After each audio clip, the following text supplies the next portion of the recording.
Hello and welcome. You're listening to the Just Love Them podcast. I'm your host, Shiree Best. Join me to discover how to stay connected, how to find healing, and how to deepen your relationships with the people you care about who have made different religious choices than you have. Today, I'm going to start with a couple of stories that seem to have absolutely nothing to do with the subject of this podcast. But they actually do, so stay with me until I tie them in. A close friend called me one morning recently to tell me that her daughter had just lost her baby at 8 months pregnant. I know her daughter. I've known her since she was just a year old. I've watched her grow up all her life. She and my daughter were close friends for many years growing up, and I love this girl like she's my own. When I heard that she'd lost her baby, I was devastated for her. Though she hadn't been due for another month, she had been having some Braxton Hicks contractions and had gone to the doctor to get checked. Everything looked fine while she was there, so they sent her home. They think the baby died a few hours later. It was very unexpected. This sweet girl later delivered the baby by C-section in the hospital. He weighed almost 8 pounds and had red hair and blue eyes. He looked perfect. They wrapped him up just as they would have if he had been alive, and they let her hold him. I wasn't at the hospital, but my friend told me that he looked like he could have opened his eyes at any moment. They were able to hold him, take pictures, and spend time with him until it was time for him to go to the morgue and her to go home. This sweet and heartbroken young mother didn't want to leave her baby. Though he didn't have his spirit with him anymore, she didn't want him to be cold. She didn't want to be parted from him. It was very, very difficult, unimaginably difficult. A couple of days after she got home from the hospital and before the funeral, I went to visit her. I wanted to offer her some comfort.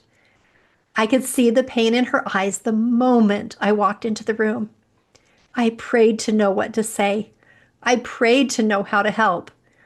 What I felt prompted to tell her was that it would not always be like this. She would not always feel this way. I told her that I knew that right now she felt like she could hardly breathe. The pain of loss is so intense, but that it really would lessen. It really would mellow. It really would get better. She really would be able to function again, keep living and move forward, and even be happy again, even though at the moment it doesn't seem possible. How do I know? Because I've been there. I lost a baby too. I too went to the doctor to get checked. I too ended up in the hospital. I too was told that my baby no longer had a heartbeat. You never think something like this is going to be part of your story. It happens to other people, but not to you. I too had to deliver my baby. My circumstances were a little bit different. I was 5.5 months pregnant instead of 8. It was our wedding anniversary. This wasn't what I had planned to be doing today. But here I was in the hospital on the medical floor, not the labor and delivery floor, and the doctor was giving me medicine to induce labor to deliver my baby who had passed away. I was in labor all night. My baby was finally born at 6 a.m. the next morning. He was tiny. He was dark. He didn't look like he could open his eyes at any moment. And they whisked him away. They did things differently then. Possibly I have never been in more emotional pain in my entire life. Anyone who has lost someone close can relate. The pain of having someone you love fiercely ripped away from you, never to return in this life, is unbearable. It's crushing. It's horrible. And there's nothing you can do.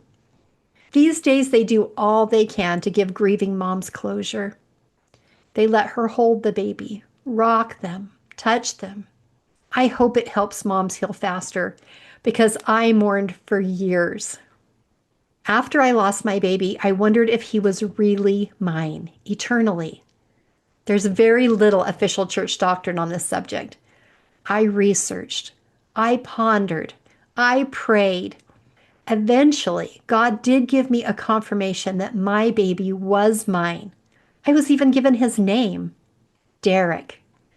Throughout the years, many of my children have had their own spiritual experiences with Derek, even though most of them were not even born when this experience of losing him happened, and even though most of them do not go to church.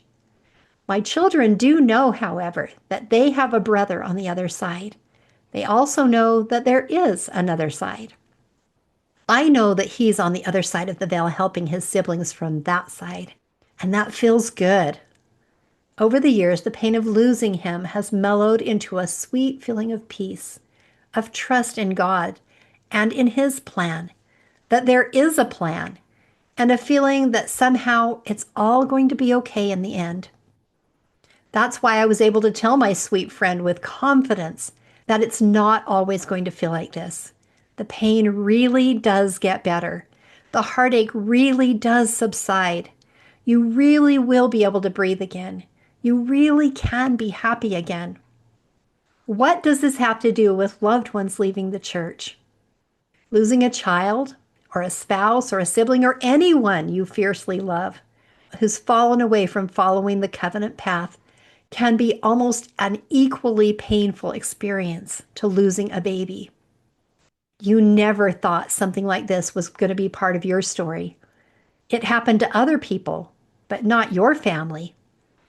If you're at that very painful part of having just lost a child or someone else who's fallen away from the gospel, I want to offer you some comfort. I want to tell you that it won't always be like this. You won't always feel this way. It really will get better. The pain really will lessen. It really will mellow. You really will be able to breathe again and function again and be able to keep living and move forward and even be happy again, even though at the moment it doesn't seem possible. How do I know?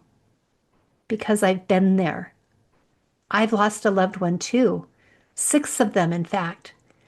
I lost them one at a time. And I would say that each time it happened, the pain felt unbearable. It was crushing.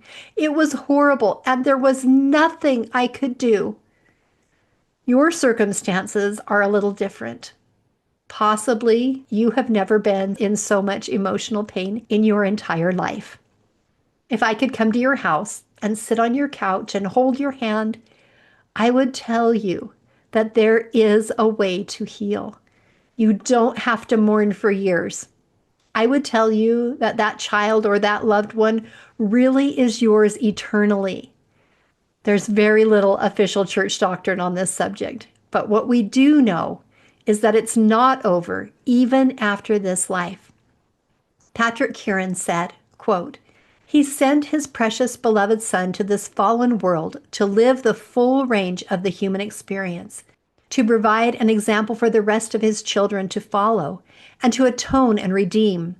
Christ's great atoning gift removes every roadblock of physical and spiritual death that would separate us from our eternal home. Everything about the Father's plan for his beloved children is designed to bring everyone home." Unquote. We don't know how this works. We know each person has agency, but there's a lot we don't know about what understanding a person may be given in the next life to help them make more clear choices. Boyd K. Packer said, quote, "The measure of our success as parents, and may I add, as family members, will not rest solely on how our children turn out. That judgment would be just only if we could raise our families in a perfectly moral environment, and that now is not possible. It is not uncommon for responsible parents to lose one of their children or more for a time to influences over which they have no control. They agonize over rebellious sons or daughters.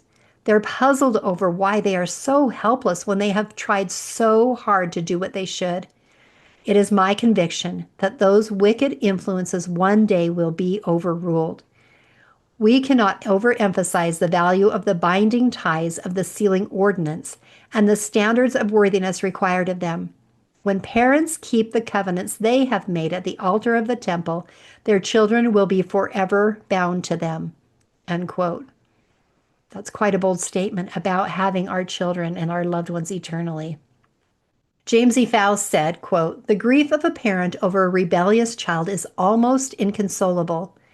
I believe and accept the comforting statement of Elder Orson F. Whitney, who said, 'The prophet Joseph Smith declared, and he never taught more comforting doctrine, that the eternal sealing of faithful parents and the divine promises made to them for valiant service in the cause of truth would save not only themselves, but likewise their posterity. Though some of the sheep may wander, the eye of the shepherd is upon them, and sooner or later they will feel the tentacles of divine providence reaching out after them and drawing them back to the fold. Either in this life or the life to come, they will return. They will have to pay their debt to justice. They will have to suffer for their sins. They may tread a thorny path, but if it leads them at last, like the penitent prodigal, to a loving and forgiving Father's heart and home, the painful experience will not have been in vain. Pray for your careless and disobedient children. Hold on to them with your faith. Hope on, trust on, till you see the salvation of God." Unquote. Robert L. Millett said, quote, "And so we wait, we watch, we fast and pray, and we continue to lift our voices heavenward. And perhaps more importantly, we continue to love those who wander, and we never, never give up hope. There is a God in heaven who is our eternal Father, and he lives in the family unit. Jesus, the Good Shepherd, will go in search of his lost sheep. The gospel covenant is broad and deep and penetrating as eternity, and there are righteous forces at work that are beyond our capacity to perceive or comprehend. I know with all my heart that the effectual, fervent prayer of a righteous man or woman availeth much, and that one day our God will wipe away all tears." Unquote. So I encourage you, research, ponder, pray, seek God's divine help and understanding. Let the Savior heal your heart. Trust that he has a plan, because of course he has a plan. Over the years, the pain of losing my children from the gospel I love has mellowed into a sweet feeling of peace, of trust in God and in his plan, and a feeling that somehow it's all going to be okay in the end. So if you're in pain from losing a loved one who's left the gospel you love and know to be true, I want to tell you, it's not always going to feel like this. The pain really does get better. The heartache really does subside. You really will be able to breathe again. You really can be happy again. Somehow, it's all going to be okay in the end. And if you're in a similar place to me and you've worked through the pain and the grief and you've come to more of a place of peace, I would like to make a special invitation to you. Would you reach out to someone who is in that unbearable pain part and help them? Would you pray to know what to say and how to help? Would you go visit them and offer them some comfort and hope that it won't always feel like this? Would you share this podcast with them? Would you support them like you would if they had just lost a baby? Because they have, and they need you. I'll see you again next time for another episode of Just Love Them.